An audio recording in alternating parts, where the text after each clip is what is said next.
আমার মতন চেবলার রবিবার তো ঘরটা মুছা হয়ে গেছে আমার। তো মোটামুটি বিছনা টিছনা সব পরিষ্কার করে নিয়েছি। বাইরেটা মুছা আমার বাকি আছে। তো পটল ভাজা চলছে। মৌলা মাছ কিনে এনেছি খাবো বলে আজকে, যেহেতু রবিবার সময়টা আছে।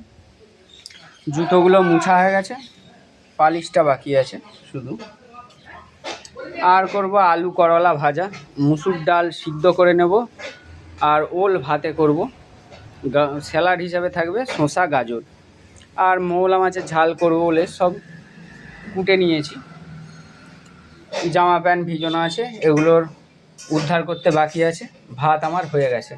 আর একটা যেটা মেন কাজ সেটা পরিষ্কার করতে হবে, সেটা হচ্ছে আমার বংশ পরম্পরায় পাওয়া আমার ব্রহ্মনত্ব। তো আপনাদের দিনটা কেমন কাটাচ্ছেন জানাবেন।